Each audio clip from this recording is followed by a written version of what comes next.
चलो प्यारे बच्चों, आज हम लोग पढ़ने वाले बाबू नरेशन। ठीक है। और मैं बात करूँ तो नरेशन जो होते हैं बाबू आपके पेपर में हर साल पूछे जाते हैं, चाहे वो 10th का हो चाहे 12th का। ठीक है। और वैसे तो 9th और 11th सभी क्लासों के लिए है। ठीक है। और जिससे या कहीं एडमिशन लेना है 8th के बाद कुछ ऐसे कॉलेज होते हैं और कुछ ऐसे स्कूल होते हैं जो एंट्रेंस एग्ज़ाम कराते हैं और उसमें भी क्वेश्चन पूछे जाते हैं। ठीक है। तो बेसिकली आप क्या करिए, नरेशन के बारे में आप सीख जाइए क्योंकि आपके पेपर में आएगा। ठीक है। अब हम बात करने वाले वो जो नरेशन होते हैं, वो नरेशन के कितने भाग होते हैं, है ना। किसी भी वाक्य को हम दो तरीके से लिखते हैं।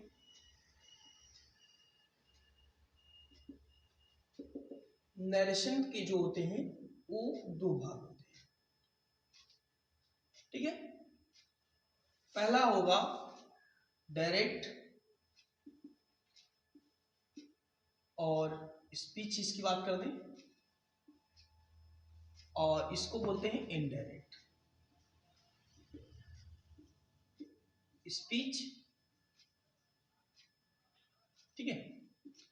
अब ये जो डायरेक्ट स्पीच जो होता है वो प्रत्यक्ष होता है। ठीक है। और इनडायरेक्ट का मतलब अप्रत्यक्ष होता है। से किसी भी व्यक्ति द्वारा कहे गई बातों का ज्यों का त्यों लिख देना ही हमारा डायरेक्ट स्पीच होता है। और किसी वक्ता द्वारा कहे गए बातों को, ठीक है, अपने शब्दों में लिखना ही क्या कहलाता है, कुछ अलग टाइप का लिख देना, अलग प्रकार से लिख देना ही क्या कहलाता है, इनडायरेक्ट स्पीच, मतलब अप्रत्यक्ष। ठीक है। तो अब हम बात करने वाले हैं कि जो डायरेक्ट स्पीच होता है और उसमें कितने भाग होते हैं और कौन कौन से भाग होते हैं। ठीक है। तो ये हमारा डायरेक्ट स्पीच की मैं बात कर रहा हूं।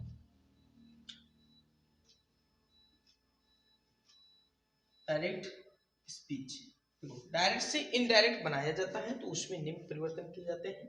कौन कौन से, प्रोनाउन हो गया, टेंस हो गया, ठीक है, और कामा, डबल इन्वर्टेड कामा के स्थान पे भी कुछ शब्द लिखे जाते हैं, उसको हम बताएंगे। ठीक है। और ये जो परिवर्तन होते हैं अब जो कामा इन्वर्टेड कामा हुआ, ये सेंटेंस के आधार पे होते हैं। ठीक है। ऐसे सेंटेंस 5 प्रकार के होते हैं। तो ये जो है वो सेंटेंस के आधार पे होता हूँ। तो मैं अभी बता रहा हूँ आपको कि डायरेक्ट के कौन कौन से भाग होते हैं। अब यहाँ देखिए, डायरेक्ट स्पीच में जो भी वक्ता द्वारा कही जाती है बातें, वो उसको डबल इन्वर्टेड कामा के अंदर लिखे जाते हैं। और डबल इन्वर्टेड कामा के अंदर वाले भाग को हम रिपोर्टेड स्पीच कहते हैं, है ना। क्या बोलेंगे, रिपोर्टेड स्पीच। और डबल इन्वर्टेड कामा का जो बाहर भाग होता है उसको हम रिपोर्टिंग वर्ब बोलेंगे। इतना समझ में आ गया हो, रिपोर्टिंग वर्ब, है ना। मतलब डबल इन्वर्टेड कामा के अंदर जो भाग होता है उसे हम रिपोर्टेड स्पीच, और जो बाहर वाला भाग होता है उसे हम रिपोर्टिंग वर्ब कहते हैं। ठीक है। चलो अब मैं आपको बताऊं कि ये जो अब डायरेक्ट से इनडायरेक्ट में जो कन्वर्ट की जाती है, बदली जाती है, वो मैंने आपको बताया प्रोनाउन में परिवर्तन होता है, टेंस में परिवर्तन होता है। लेकिन अगर मैं बात करूं प्रोनाउन और टेंस कहाँ परिवर्तन होते हैं, क्या रिपोर्टिंग वर्ब में होंगे, क्या रिपोर्टेड स्पीच में होंगे, तो आप जो बताएंगे बाबू वो रिपोर्टेड स्पीच होता है। इसी के टेंस में परिवर्तन होता है, पहला टेंस में, है ना, दूसरा प्रोनाउन। ये टेंस में और प्रोनाउन में परिवर्तन होता है।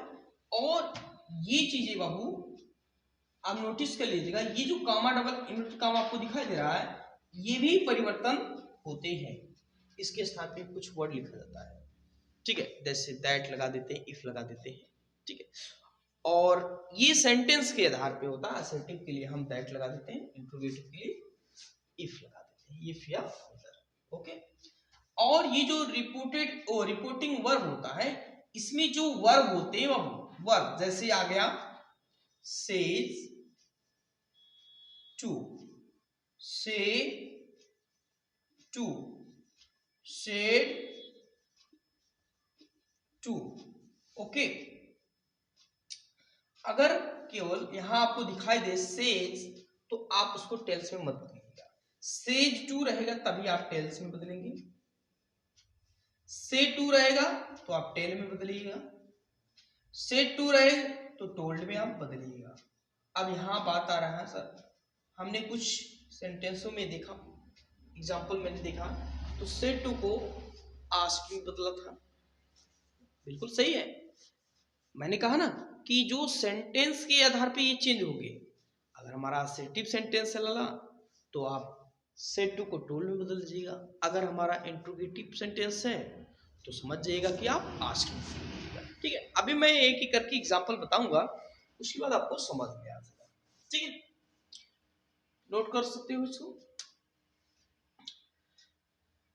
अब हम बात करने वाले हैं सबसे पहले कि रिपोर्टेड स्पीच में जो परिवर्तन होता है उसके कौन कौन से अंग हैं उसके बारे में सीखते हैं, ठीक है। अब यहां दिया हुआ है टेंस, पहला क्या दिया हुआ टेंस, इसको नोट कर सकते हो।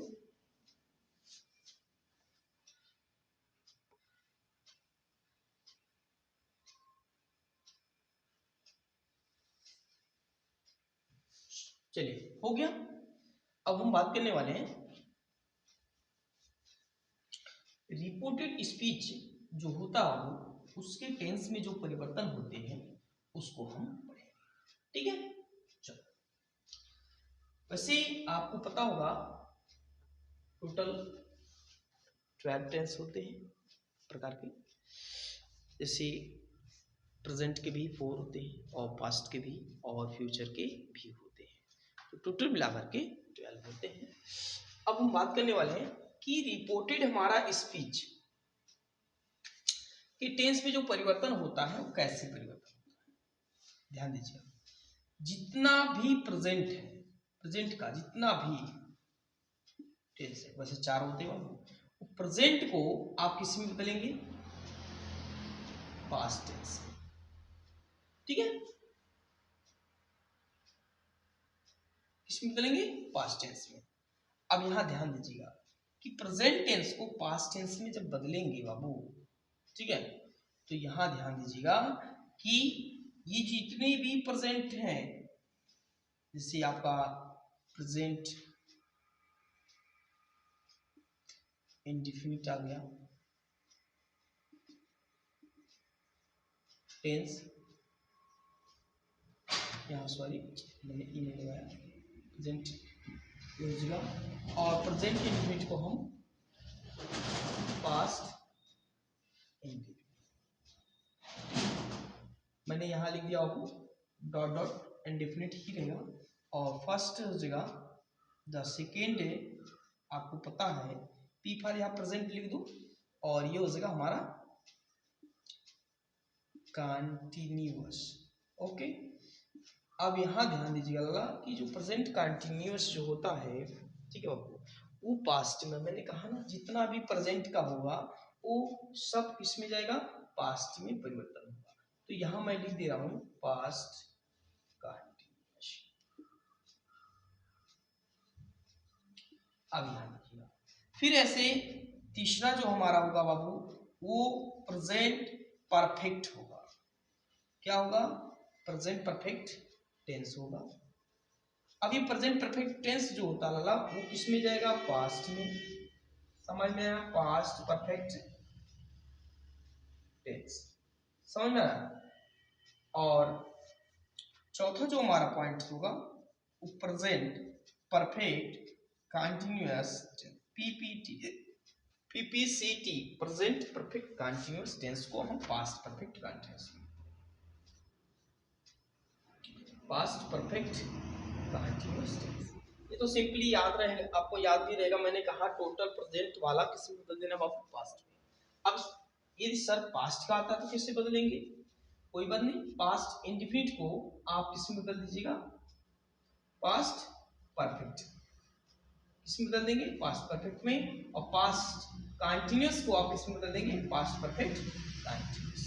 सर फ्यूचर आएगा, देखिए फ्यूचर के लिए, फ्यूचर में क्या होता है, सेल और विल लगाया जाता है, सेल के स्थान पे शुड कर देंगे, विल के स्थान पे वुड कर देते हैं, वो परिवर्तनशील हो जाता है, ठीक, उसमें कोई परिवर्तन नहीं करते हैं, ठीक है। अब हम बात करने वाले हैं कि जो कुछ ऐसे शब्द आपको मिलेंगे जिससे परिवर्तनशील होते हैं, ठीक है। तो इसको मिटा दें, ये लिख सकते हैं,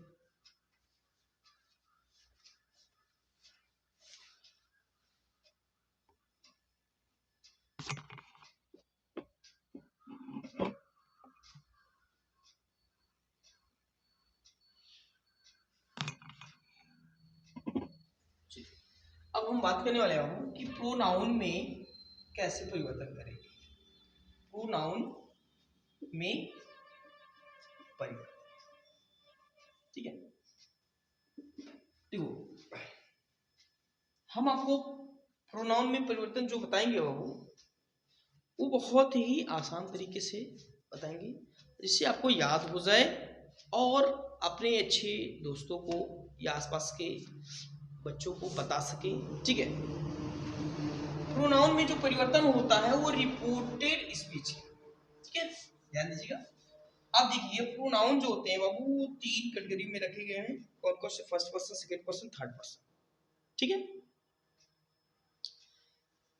तो मैं यहाँ कॉलम बना दे रहा हूँ, बहुत ही अच्छे तरीके से आपको बता दे रहा हूँ, फर्स्ट, सेकेंड और ये हमारा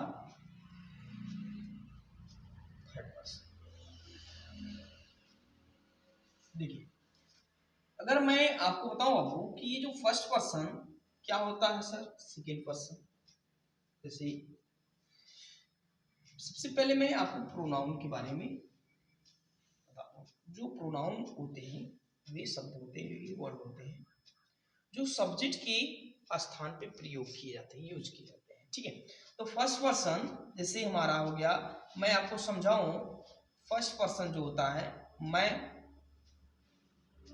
तुम से उसके बारे में कहता हूं, उसके बारे में, उनके बारे में, वे लोगों के बारे में, समझ आ रहा। तो मैं तुमसे उनके बारे में, उसके बारे में कह रहा हूं, कौन कह रहा है, मैं। तो मैं की इंग्लिश क्या होती है, आई। तो आई फर्स्ट कौन बोला, मैं, तो ये हो जाएगा फर्स्ट पर्सन।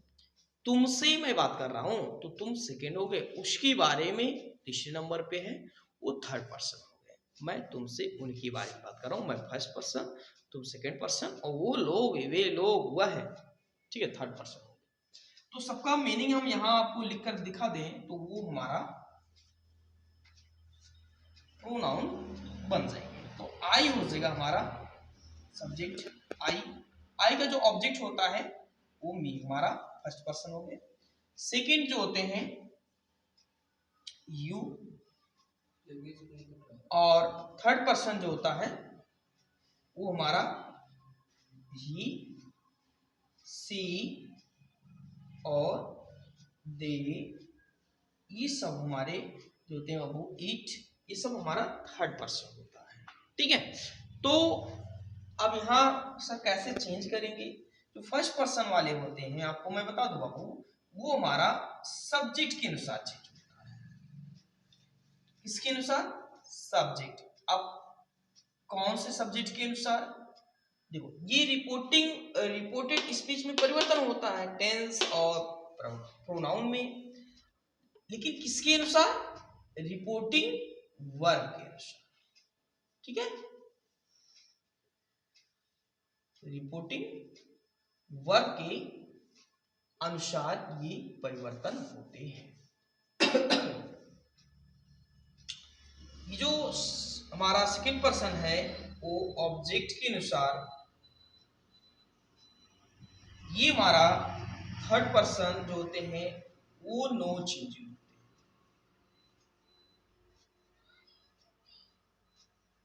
ठीक है, ये नो चेंज होते हैं। तो ये याद रखिएगा कि मैं तुमसे उनके बारे में कह रहा हूँ, तो मैं फर्स्ट पर्सन, तुम सेकेंड पर्सन, और ये हो जाएगा नो, ओ थर्ड पर्सन ही सी दे हो जाएगा, और ये नो चेंजिंग होते हैं। और ये जो है यू ऑब्जेक्ट के अनुसार चेंज होगा, इसमें जो ऑब्जेक्ट रहेगा। रिपोर्टिंग वर्ब में यहाँ आपको तीन वर्ड दिखाई देंगे, सब्जेक्ट और मेन वर्ब और ऑब्जेक्ट दिखाई देगा। ठीक है, अब हम बात करें बाबू, इसको इरेज कर दें, चलो नोट कर लिए। अब हम बात करने वाले बाबू कि जैसे कुछ और भी वर्ड आते हैं, उनको कैसे परिवर्तन करते हैं। कुछ महत्वपूर्ण शब्द आप परिवर्तन करते हैं, जैसे डायरेक्ट से इनडायरेक्ट बनाते हैं। तो यहाँ हमारे पास बुक में ये है, बुक भी है, टाइम और प्लेस में होने वाले परिवर्तन। ठीक है, तो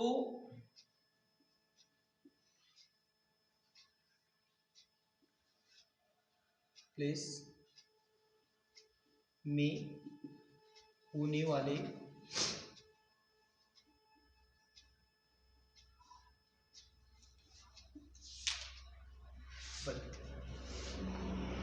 अब यहाँ ये जो परिवर्तन होते हैं कौन कौन से, मैं आपको बता दूं कि इंपॉर्टेंट शब्द है जो आपको याद रखना है।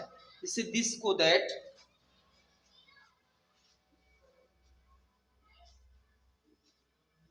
दिस को दैट, और कुछ और वर्ड है इसमें हम दे रहा हूँ, हियर का दिया दूसरा, और एगो को हम बिफोर में चेंज कर दें, कम को वो में चेंज कर दें, और नेक्स्ट वीक को नेक्स्ट वीक को हम द प्रीवियस वीक,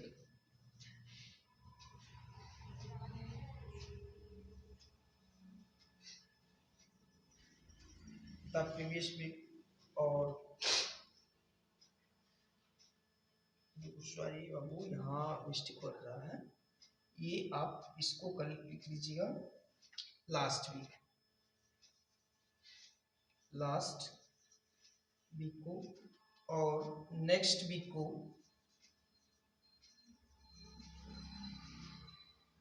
खुदा फॉलोइंग,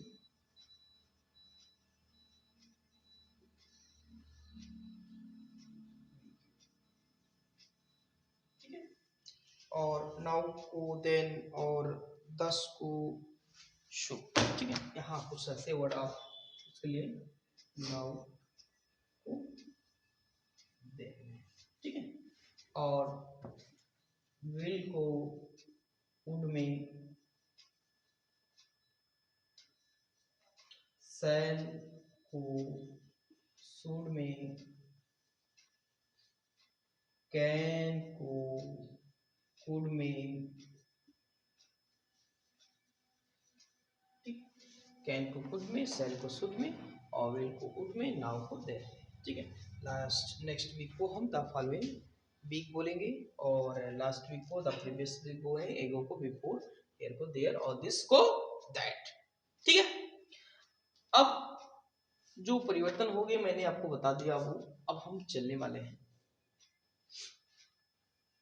एग्जाम्पल पे, और एक एक करके हम देखेंगे कैसे परिवर्तन हम करेंगे। ठीक है,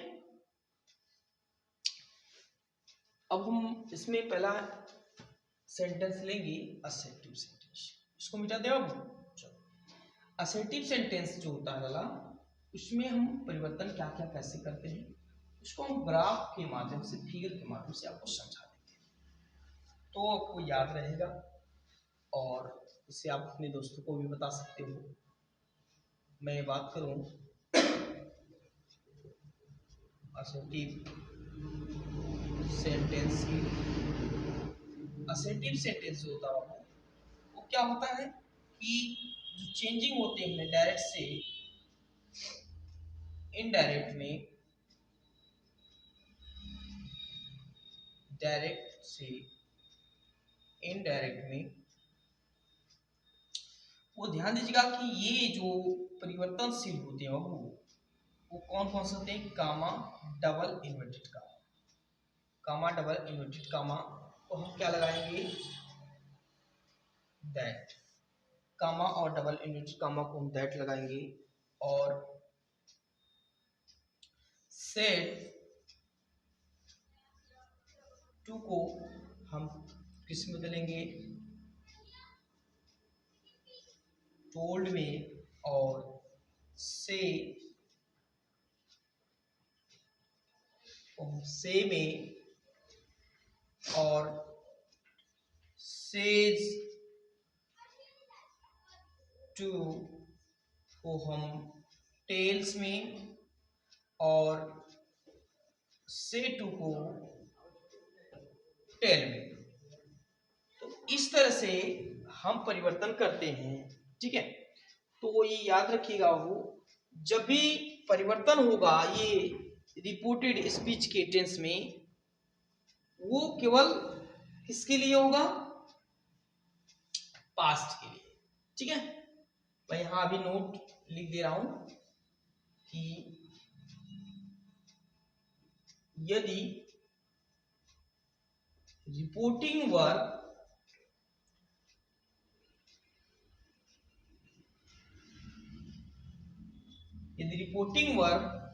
किसमें हो? प्रेजेंट में या फ्यूचर में, ठीक है। रिपोर्टिंग वर्ब हमारा जो इधर बाहर वाला भाग, ठीक है, रिपोर्टिंग वर्ब यदि हमारा प्रेजेंट हो या फ्यूचर हो तो हम रिपोर्टेड स्पीच के टेंस में कोई परिवर्तन नहीं करेंगे, ठीक है। तो हमने यहां नोट लिख दिया हो, रिपोर्टिंग वर्ब प्रेजेंट या फ्यूचर में हो तो रिपोर्टेड स्पीच के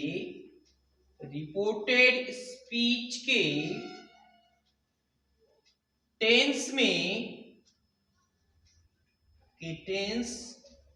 में कोई परिवर्तन नहीं करते, कोई परिवर्तन नहीं करते हैं। ये ध्यान दीजिएगा, कोई भी टेंस का परिवर्तन नहीं करते, ठीक है बाबू। इसको नोट कर लें और इसके बाद हम लोग एग्जाम्पल देख रहे हैं। चलो अब हम एग्जाम्पल लें।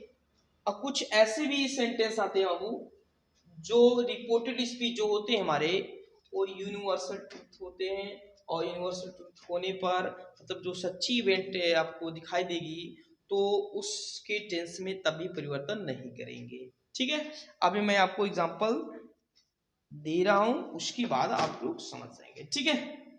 इसको मिटा दें। चलो, ये असेटिव के लिए था लगा। इसके बाद जो है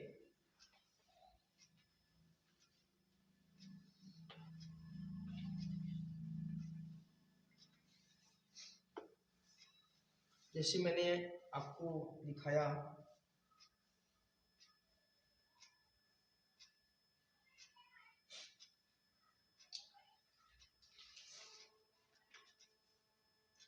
यहां से मैं एग्जांपल ले रहा हूं। पहला, ही सेज, कमा I am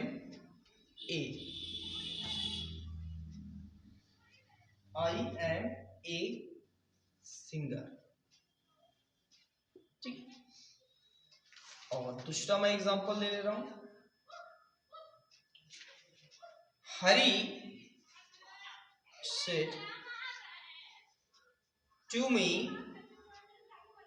say to me, comma, you are a good player,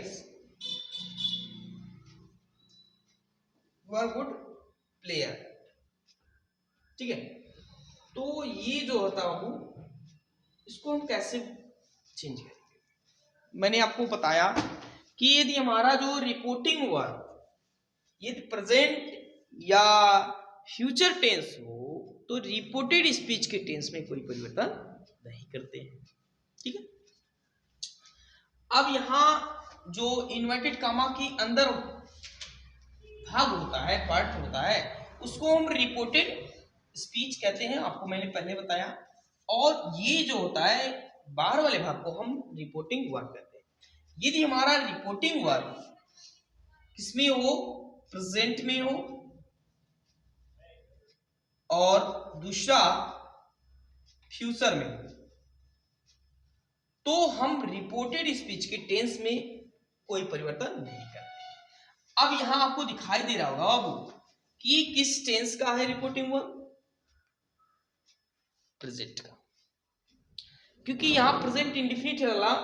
क्यों? क्योंकि इसके मेन वर्ब में एस लगा हुआ है और हेल्पिंग वर्ब नहीं है। तो पास्ट और प्रेजेंट इंडेफिनिट और पास्ट इंडेफिनिट में केवल हेल्पिंग वर्ब नहीं लगते हैं। कब? जब वो हमारा असर्टिव सेंटेंस रहता है, ठीक, ओ अफर्मेटिव रहता है। तो अब यहां देख रहे हैं कि मेन वर्ब में एस लगा है, तो मेन वर्ब में एस एक ही टेंस में लगता है, वो है प्रेजेंट इंडेफिनिट। प्रेजेंट इंडेफिनिट के अफर्मेटिव सेंटेंस के लिए मेन वर्ब में फर्स्ट फॉर्म में एस या ईएस जोड़ा जाता है जब हमारा सब्जेक्ट सिंगुलर हो। ठीक है, अब ये कंफर्म हो गया कि प्रेजेंट ही है। तो जब प्रेजेंट रहेगा तो ये जो है रिपोर्टेड स्पीच के टेंस में कोई परिवर्तन नहीं करते हैं।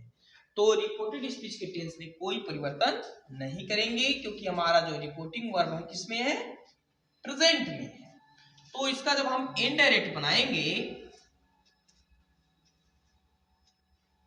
ये मैंने आपको एक चीज और बताया, सेज टू, से टू और सेज। जब सेज टू आएगा तो आप टेल्स में, और से टू रहेगा तो टेल, और सेज की ओर रहेगा तो चेंजिंग नहीं करेंगे। तो हम यहां लिख दे रहे हैं ही सेज। ठीक है, अब यहां बात करने वाले हैं बाबू, ये कामा, डबल इन्वर्टेड कामा के स्थान पे हमने आपको बताया कि जब हमारा असर्टिव सेंटेंस रहेगा तो वहां हम दैट लगा देंगे। ठीक है, चलो अब यहां हमारा आई वो प्रोनाउन है। मैंने कहा रिपोर्टेड स्पीच के प्रोनाउन में परिवर्तन करते हैं।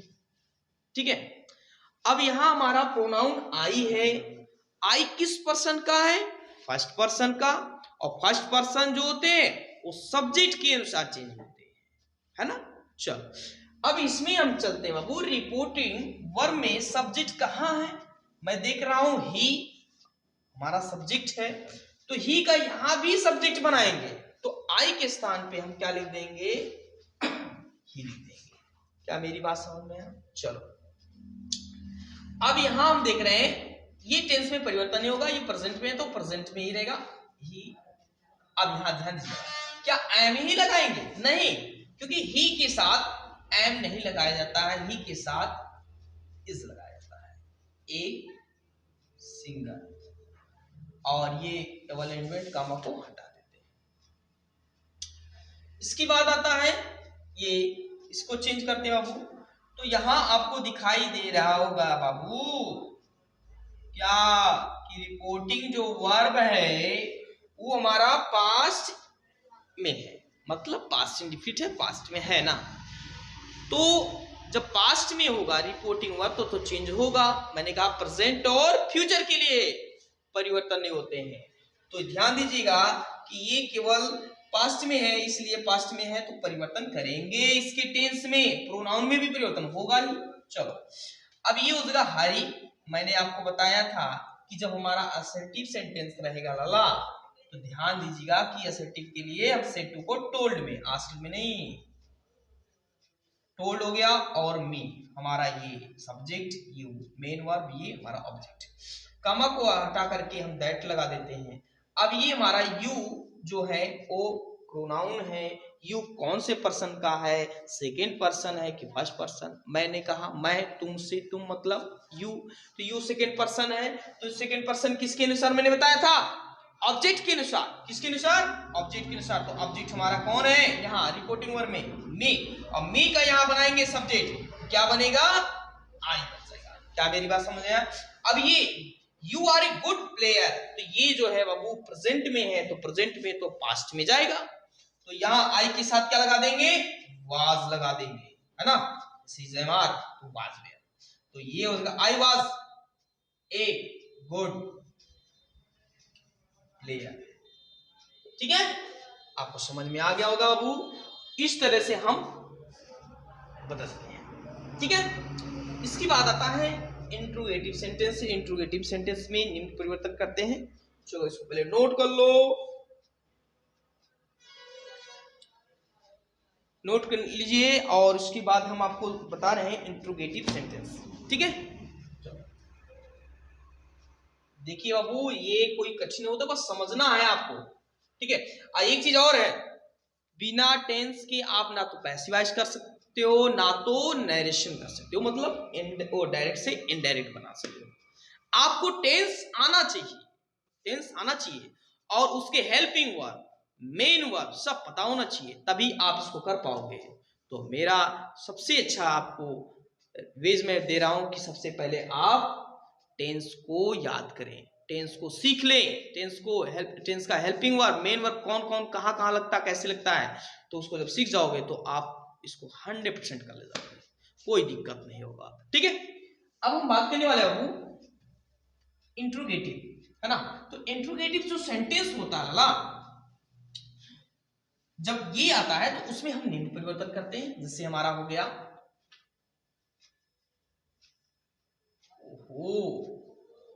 Interrogative sentence. देखिए परीक्षा ज्यादा दिन नहीं रह गया अब, है ना?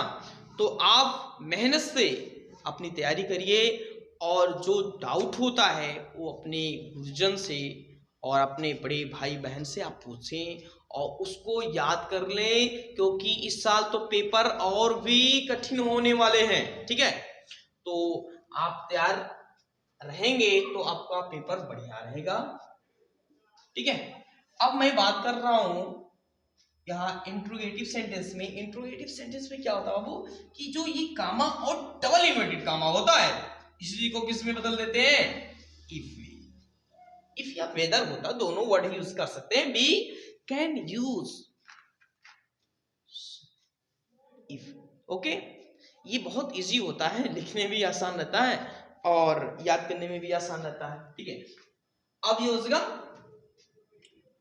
इफ, और इसके बाद यहां हम देख रहे हैं लला, ये जो सेड टू को आप जो चेंज किए थे किसमें? टोल्ड में, वो यहां आस्क्ड में चेंज करेंगे। किसमें? आस्क्ड। समझ में आ रहा ना? आस्क्ड में चेंज कर देंगे, उसके बाद आपका बन जाएगा। और जो रिपोर्टेड स्पीच जो इंट्रोगेटिव सेंटेंस में रहता है उसको आप असर्टिव में चेंज करेंगे, ये ध्यान देना है। इस बार इंट्रोगेटिव वाले में 3 काम करना बाबू। जो रिपोर्टेड स्पीच है कौन कौन सा? पहला टेंस में परिवर्तन कर दीजिएगा, नंबर दूसरा प्रोनाउन में परिवर्तन कर दीजिएगा, ठीक है, और नंबर तीसरा इंट्रोगेटिव। हाँ बाबू इसको फिर से कंफर्म कर लीजिए। ठीक है, ये हमारा इंट्रोगेटिव का एग्जांपल है, ये हमारा रिपोर्टेड और रिपोर्टिंग वर्ब है, ये हमारा रिपोर्टेड स्पीच है। रिपोर्टेड स्पीच के प्रोनाउन, टेंस और असेटिव और इंट्रोगेटिव को असेटिव में बदलना रहता है। यहाँ देखो सेड टू को मैंने किस में बदल दिया? आस्क्ड में। यहाँ लिख दिया माय फादर हमारा ऑब्जेक्ट है, यहाँ कामा डबल इन्वर्टेड कामा के स्थान पे इफ लिख दिया। What did you do? अब यहाँ ध्यान दीजिएगा बाबू कि ये हमारा इंट्रोगेटिव है, इंट्रोगेटिव में हम इंट्रोगेटिव को किस में बदलते हैं? असेटिव में। अब ध्यान दीजिएगा कि ये पास्ट इंडेफिनिट है, डिड किस में लगता है? पास्ट इंडिफिनिट में, और उसको पास्ट इंडिफिनिट को हम पास्ट परफेक्ट में कन्वर्ट करते हैं। पास्ट परफेक्ट में हेल्पिंग वर्ब क्या होता है? हैड होता है। और मेन वर्ब का थर्ड फॉर्म।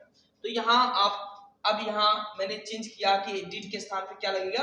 हैड लगेगा। मेन वर्ब का थर्ड फॉर्म यहाँ टर्म में। अब ये टेंस में मैंने परिवर्तन किया। प्रोनाउन यहाँ दिखाई दे रहा है यू। यू किस पर्सन का है? Second person. सेकंड पर्सन किसके अनुसार होगा? ऑब्जेक्ट। तो ऑब्जेक्ट कौन है? My father. My father singular है तो उसके लिए ही लगा देंगे। यहाँ क्या लगा देंगे? ही। तो ये हमारा असेटिव के लिए बन जाएगा ही, हैड, और डू का थर्ड फॉर्म डन, और क्वेश्चन मार्क को हटा देंगे। ठीक है, तो इस तरह से हमारा इंट्रोगेटिव बन जाएगा। ठीक है, इसको नोट करो।